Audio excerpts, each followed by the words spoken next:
Hello friends, welcome to Nithya திலீக்மார் vlogs. இன்னைக்கு பார்த்தீங்கன்னா ரொம்ப ஈஸி, டேஸ்டி அண்ட் ஹெல்த்தியான வரகரிசி பொங்கல் ரெசிபி தான் உங்களோட ஷேர் பண்ணிக்கிறேன். ரொம்ப குயிக்காகவும் செஞ்சிடலாங்க. டேஸ்ட் பார்த்தீங்கன்னா ரொம்ப சூப்பராக இருக்கும். நிறைய பேர் இப்போ வந்து வெயிட் லாஸ் பண்ணுறவங்க, டயாபெட்டிஸ் பேஷண்ட்டு, இந்த மாதிரி இருக்கிறவங்க வந்து நம்ம பொங்கல் வந்து சாப்பிடக்கூடாதுன்னு சொல்லுவாங்க நிறையா. ஆனால் வந்து நம்ம சிறுதானிய பொங்கல் ஆட் பண்ணி சாப்பிடலாம்னு சொல்லுவாங்க. ஆனால் டேஸ்ட் வந்து நல்லா இருக்குமான்னு டவுட்டில் நிறைய பேர் வந்து பொங்கல் ஸ்கிப் பண்ணிடுவாங்க. ஆனால் நம்ம சொல்கிற மெத்தடில் செஞ்சு பாருங்கள், நீங்கள் கண்டிப்பாக அந்த பொங்கல் மிஸ் பண்ண ஃபீலே வராது. உங்களுக்கு டேஸ்ட் வந்து அதே நம்ம பச்சரிசி பொங்கல் எப்படி சாப்பிட்றோமோ அதே டேஸ்ட்லேயே இருக்குங்க. வாங்க எப்படி செய்யுதுன்னு பார்க்கலாம். இதுக்கு வந்து ஒரு டம்ளர் வரகரிசி எடுத்துருக்குறேங்க. நீங்கள் வீட்டில் வந்து டம்ளர் இல்லை மெஷரிங் கப் எதில் வேணால் நீங்கள் வந்து செஞ்சு மெஷர் பண்ணி எடுத்துக்கோங்க. நான் நீங்கள் வரகரிசி எடுக்கிறேன். நீங்கள் வந்து இதே மெத்தடில் எந்த அரிசியில், சாமரிசி, குதிரவாளி, இல்லை பச்சை அரிசி, புழுங்கல் அரிசி எதில் வேணால் இந்த மெத்தடில் செஞ்சு பாருங்கள். ரொம்ப சூப்பராக இருக்கும். நம்ம 2 டைம் வாஷ் பண்ணிவிட்டு ஒரு 1/2 hour ஊற வச்சிடலாங்க அரிசியை. தாளிக்கறதுக்கு முன்னாடி மட்டும் நம்ம எந்த டம்ளரில் வந்து அரிசி எடுத்துருக்கிறோமோ அதில் ஒரு 1/2 டம்ளர் பாசிப்பருப்பு எடுத்து அதில் போட்டு இன்னொரு டைம் வாஷ் பண்ணி எடுத்து வச்சுக்கோங்க.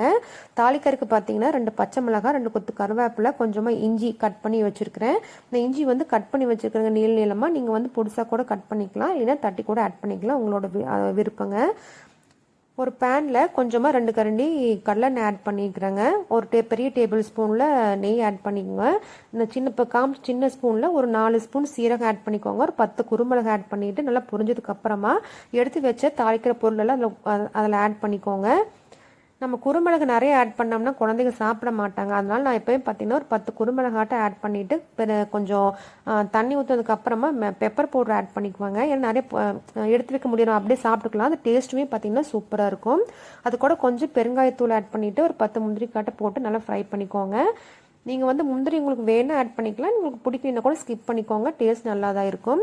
அதுக்கப்புறம் 1/2 கப் அளவு அரிசி பருப்பு 2 சேர்ந்து 1/2 கப்புக்கு இன்றைக்கி பார்த்தீங்கன்னா 4 டம்ளர் தண்ணி, 1 டம்ளர் பால் எடுத்துருக்குறேங்க. நீங்கள் வந்து வெறும் பாலை செஞ்சிங்கனாலுமே ரொம்ப சூப்பராக இருக்குங்க. இல்லைன்னா அது 2:2ங்கிற மாதிரி அது ஹாஃப் தண்ணி ஹாஃபும் பால் ஹாஃப் அப்படி மாதிரி ஆட் பண்ணி செஞ்சிங்கனாலுமே ரொம்ப சூப்பராக இருக்குங்க. ரவா பொங்கல் விட்டுட்டு இந்த எந்த பொங்கல் செஞ்சினாலுமே மறக்காமல் பால் ஆட் பண்ணி செஞ்சு பாருங்கள். அந்த பால் ஆடையோடு சேர்த்து நீங்கள் மிக்ஸ் பண்ணி செய்கிறப்ப ரொம்ப டேஸ்ட் சூப்பராக இருக்குங்க.